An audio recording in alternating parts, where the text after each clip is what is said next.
Hey, how's it going out there, YouTube? I'm back with another video. Today is October 28th, 2024. And today I'll be going on my best six pick flex play. Today I got three NFL players and I got three NBA players that I all mixed and matched. But before I proceed on with today's plays, let's recap the plays from yesterday.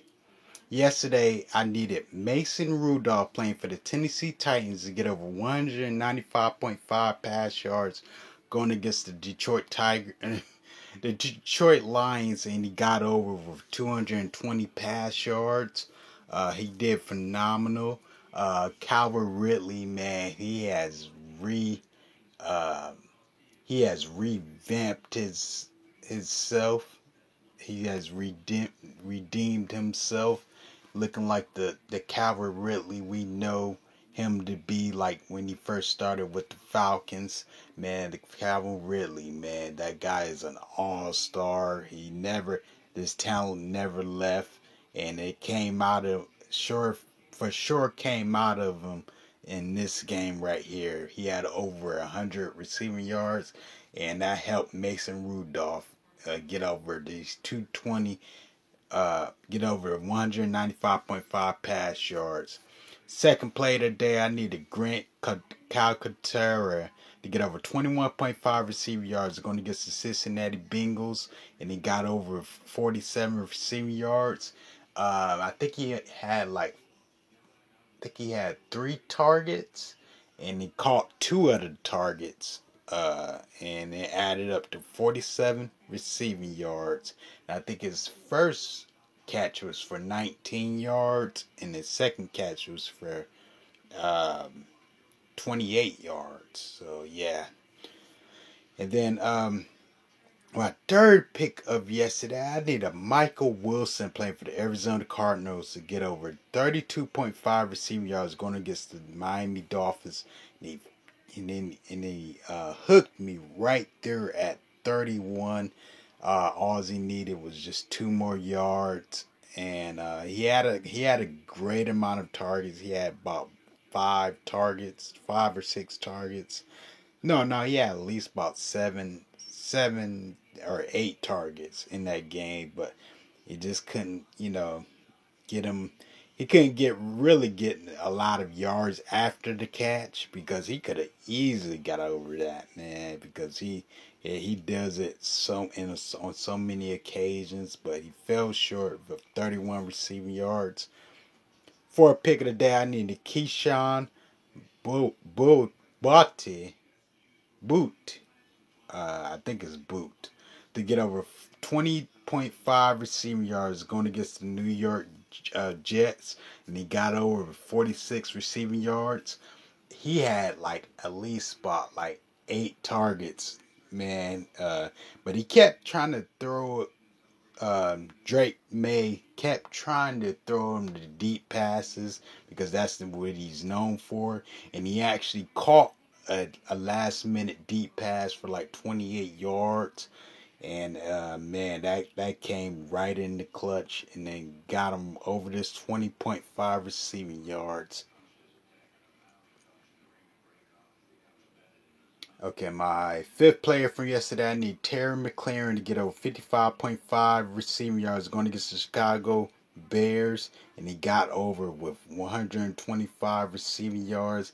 He had one of the most prolific games of his season thus far.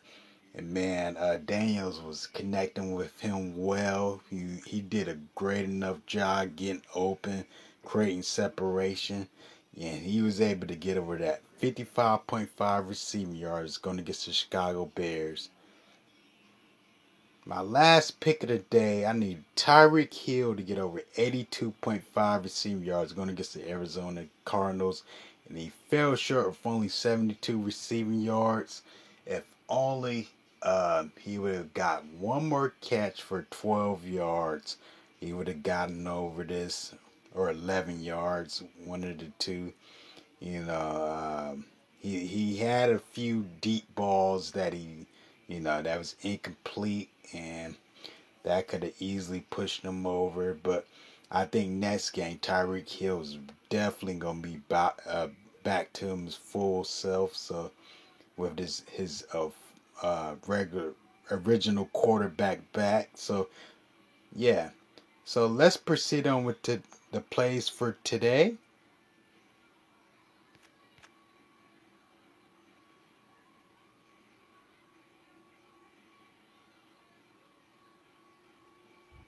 Oh yeah, lost in my NBA free lineup too. So oh yeah, I don't have my notes in front of me, so I'm gonna improvise again.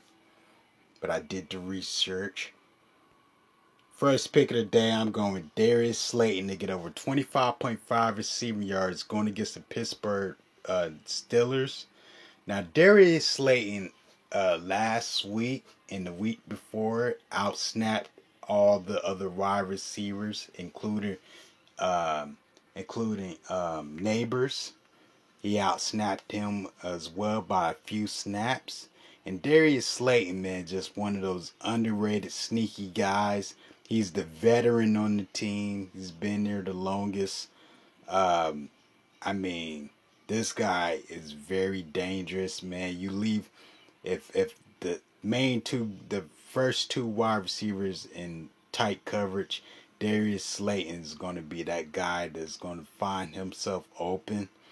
And 25.5 is just too low for this guy right here because he's so stealthily dangerous, man. And he knows how to run um, quick slants and those short routes. And then he'll go for them bombs every once in a while as well. So I'm betting on Darius Slayton to get over 25.5 receiver yards going against the Pittsburgh Steelers. Uh, sorry. Second pick of the day, I'm going with Theo Johnson on the same team, the tight end, playing for the New York Giants to get over 12.5 receiving yards going against the Pittsburgh Steelers. Now, Theo Johnson is the number one tight end on this team right now. Um, I think the other tight end, I think he's still injured right now. So Theo Johnson is the number one tight end as of now. Last week he had 5 targets with 3 receptions for I think it was like 25 yards, I believe. And he has had at least there's um actually I think no. Last week, I didn't think he had no targets, but week 6, I think this is when he had the 5 targets with 3 catches. I don't know what happened last week, but like I said, he has like when it comes to the backup tight ends, he's out snapping them by a large margin. Like he had like 56 offensive snaps last week, and the second guy behind him had only like 14 offensive snaps. So he's like in a class all by himself. He's parallel to the offensive snaps as the wide receivers on this team. So I'm gonna bet on Theo Johnson to get over 12.5 receiver yards going against the Pittsburgh Steelers. Third pick of the day, I'm going with Van Jefferson playing for the Pittsburgh Steelers to get over 18.5 receiving yards going against the New York Giants. Now, Jefferson is the wide receiver number 2 because he played like maybe 3 less offensive snaps than George Pickens.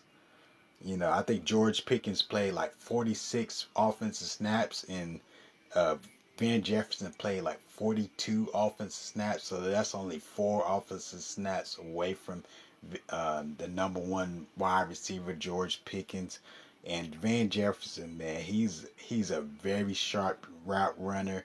I mean, he's like, man, he knows how to get a guy to throw him off balance with his great trickery moves. So. And Van Jefferson, he just always been that great veteran wide receiver that that's just very fundamentally sound. When he used to play for the Rams, man, that guy was amazing, man. Yeah, so I'm gonna bank on Van Jefferson to get over 18.5 receiving yards going against the New York Giants. Now we're shifting over to the NBA. I'm going with Colin Sexton to get over 14.5 points going against the Dallas Mavericks. Now, Colin Sexton is averaging 18 points against Kyrie Irving. I think that's going to be the matchup. Colin Sexton and Kyrie Irving. He's averaging 18 points over his career versus Kyrie Irving. And Colin Sexton, man, you know how great of a shooter he is. This guy can get on fire at the drop of a dime. Great 3-point shooter. Great slasher to the basket. Go in and penetrate through the hole. Get those floaters. Man, this guy has the it factor, man. So I'm going to bank on Colin Sexton to get over 14.5 points going against the Dallas Mavericks. Fifth play of the day, I'm going with Michael Porter Jr. to get over 15.5 points going against the Toronto Raptors. Now, Michael Porter Jr. is averaging, what did it say? I think it was like 20. I think it was like 20 points. No, not like 9. I think it was 19 points versus OG Anunoby. I mean, not OG Anunoby, but who was the I think I forgot who's the guy he's matching up with, but I researched it. But he's averaging 19 points versus that guy. I think it's not Scotty Barnes. I forgot, but I know for sure he's averaging 19 points against the guy he's matched up with. And I think, or is either he's averaging 19 points against Toronto Raptors in general. See, I should have brought my notes, but yeah, but I know Michael Porter Jr. Man, it really don't matter who he plays against. He plays against the toughest defenders in the game, and this guy has showed and proved. Man, this guy is a great 3-point shooter. Great rebound, can get you some offensive rebounds, put it right back in, and great inside shooter. So I'm gonna bank on Michael Porter Jr. to get over 15.5 points going against the Toronto Raptors. Last pick of the day, I'm going with Daniel Gafford playing for the Dallas Mavericks to get over 13.5 points plus rebounds going against the Utah Jazz. Now, Daniel Gafford is averaging 13 points and 6 rebounds against Walker Kessler over his career. So that's well enough gap for him to get over this number right here. Daniel Gafford is a great inside shooter.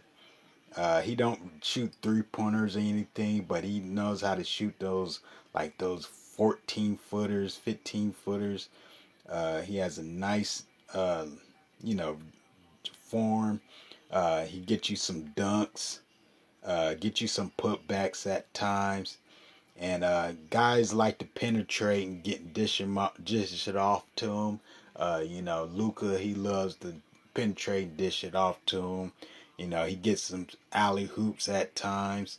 And he's a great rebounder too. Like when he's down there isolated, he can get some rebounds. Even though Walker Kessler, it's gonna be a tough matchup, but as you can see, the numbers, it says otherwise, so, but it's going to be a tough matchup, but I think he can get it done.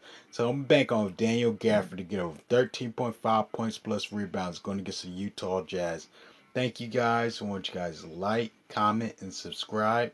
Then tell me some of the plays that you guys have below down in the comments. Thank you.